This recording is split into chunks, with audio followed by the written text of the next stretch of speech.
ఆ 100 ఎకరాల భూమి ఏమో మా పేరు మీద మీ యూనివర్సిటీ భూమి యూనివర్సిటీకి ఉపయోగించాలని చెప్పి మేము న్యాయబద్ధంగా పోరాడితే నేను మా రాష్ట్ర కార్యదర్శి జార్జిని నిన్న జాతీయ బాలిక దినోత్సవం దేశం మొత్తం అందరూ కూడా అమ్మాయిలకు ఫీలింగ్స్ ఇవ్వాలి, అమ్మాయిలకు లెక్చర్ ఇచ్చారు, ప్రొఫెసర్ అందరు లెక్చర్ ఇస్తారు.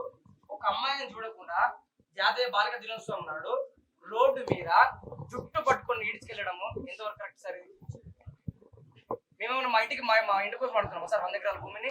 మీ భూమి మీ రీసెర్చ్ కోసం మీరు కొత్త వంగడాలను సృష్టిస్తారని చెప్పేసి మీకు 100 ఎకరాలు కాదు, మీకు అదనంగా 1000 ఎకరాలు ఇవ్వాలని చెప్పేసి మీకోసం, మీ విద్యార్థుల కోసం, మీ రీసెర్చ్ స్కాలర్స్ కోసము మేము న్యాయంగా పోరాడుతున్నందుకు మాకు ఇదా సార్ శిక్ష? ఇదా సార్ మీరు చేసేది? మేము మా ఇంటి కోసం చేస్తున్నామా సార్? పక్కన ఉన్నటువంటి గజం జాగబోతే మీరు ఊరుకుంటారా సార్? మా విద్యార్థి సంఘం నుంచి ఒకటే ప్రశ్నిస్తున్నాం, విద్యార్థులను కొట్టి భూములను లాక్కోవడానికి మేము ఏదైతే పోరాటం చేస్తున్నామో అదే మీ ఇంటి పైన 100 గజాల జాగబోతే మీరు ఊరుకుంటారా? ఏ ఒక్కరు ఊరుకోరు. ఇంటి పక్కన ఒక 50 గజాలు గజం జాగపోయినా మనం ఊరుకోము.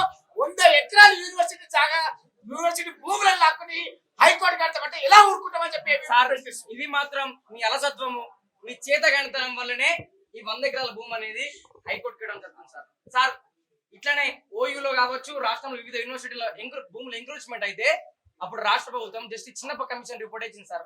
యూనివర్సిటీల భూములని ప్రభుత్వ భూములే, కానీ అసెంబ్లీలో ఒక బిల్లు పాస్ అయిన తర్వాత ఆ యూనివర్సిటీ కేటాయించిన భూమి మొత్తము ఆ యూనివర్సిటీకి సంబంధించింది సార్. ఆ చిన్నప్ప కమిషన్ రిపోర్ట్ ఏం చెప్తుందంటే యూనివర్సిటీ భూముల్ని ప్రభుత్వానికి కానీ ప్రైవేట్ వ్యక్తులకు కానీ కనీసం లీజుకి ఇవ్వడానికి కూడా వీలు అని చెప్పింది సార్. అటువంటి కమిషన్ రిపోర్ట్ ని మీరందరూ ప్రభుత్వ అధికారులతో మీరు మమేకమై ప్రభుత్వ అధికారులతో మీరు లోపాయికరం ఒప్పందం చేసుకుని ఈ రోజు యూనివర్సిటీని విద్యల యొక్క మెప్పు కోసం, ప్రభుత్వ విద్యల మెప్పు కోసం, వాళ్ళ పైరవీల కోసం, మీ స్వార్థాల కోసం, మీ స్వలాభాల కోసము యూనివర్సిటీని అగేమై గోచరంగా మారుస్తున్నారు.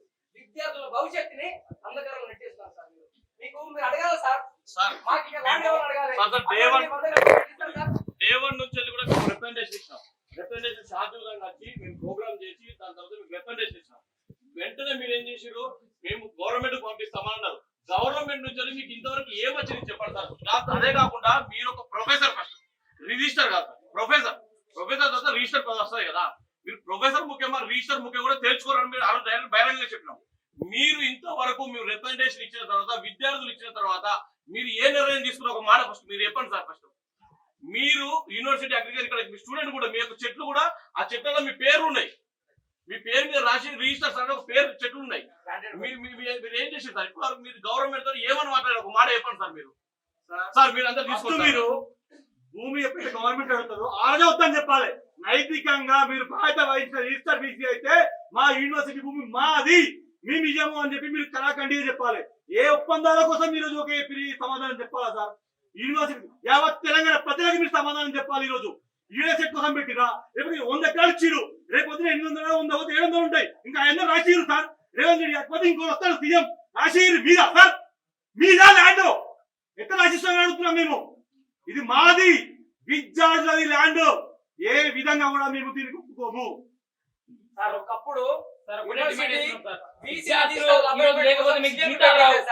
ప్రొఫెసర్ అయ్యారంటే కారణం విద్యార్థులతోటి.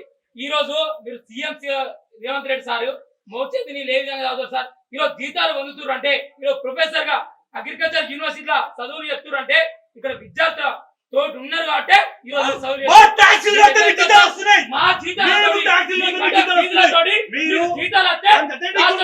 భూములు ఇస్తారా? కొంచెమన్నా ఇజ్జతి, సిగ్గు, లజ్జ ఉండాలా సార్? మీరు ఒకటే డిమాండ్ చేస్తున్నాం. మీరు ఒక బాధ్యత అయితే ప్రొఫెసర్ స్థాయిలో ఉన్నారు, ఒక రిజిస్టర్ స్థాయిలో ఉన్నారు, బీసీ స్థాయిలో ఉన్నారు. విద్యార్థుల పక్షాన ఉండాలి కానీ రాష్ట్ర ప్రభుత్వం పక్షాన ఏ విధంగా ఉంటారు సార్? రాష్ట్ర ప్రభుత్వం జీతాలు ఇస్తుందా? విద్యార్థుల నుండి ఫీజులు వసూలు జీతాలు కట్టించుకుంటారా? విద్యార్థుల చదువులు చెప్తారా? రాష్ట్ర ప్రభుత్వం చదువులు చెప్తారా? ఓళ్ళ చేతి ఉండాలి సార్, ఓళ్ళ కొరకు ఉండాలి సార్. ప్రోగ్రామ్ చేస్తే మీరు సార్ మీరు పోయి ఎట్లా బెదిరిస్తారు సార్? కేసులు పెడతామని ఎట్లా అంటారు సార్? మీ స్టూడెంట్ ఎట్లా అంటారు? మీ ప్రొఫెసర్ ఎట్లా చెప్తారు సార్? మిమ్మల్ని కాదని మళ్ళీ ఇప్పుడు అడగండి సార్, మళ్ళీ ఇప్పుడు అడగండి, దాని సమాధానం చెప్పండి మాకు అంతే. పంపించిన తర్వాత గవర్నమెంట్ డెసిషన్ అనేది నేను చెప్పలేను కదా. గవర్నమెంట్ డెసిషన్ తీసుకుని ఏదైనా మాకు చెప్తే మనం మీకు చెప్తాను. నేనేం చెప్తాను? ఒకటి సార్. నేనేం చెప్పలేను ఆ విషయం. ఒకటి మీరు చెప్పేది అవుతుందో లేదో మాకే తెలియదు. ఏంటంటే ఇప్పుడు ఏం చెప్తున్నారు, రిప్రజెంటేషన్ ఇచ్చాము, పైదాకా తీసుకెళ్ళి మీకు ఏ రెస్పాండ్ రాలేదు. ఇప్పుడు కూడా ఇవ్వండి, మళ్ళీ తీసుకెళ్తాం, రెస్పాండ్ వస్తే చెప్తాం. అంతేనా సార్ మీరు చెప్పాలనుకున్నది? నేనేం చెప్పాను? అంతే కదా సార్? అంతే కదా సార్? మాకు సరే సార్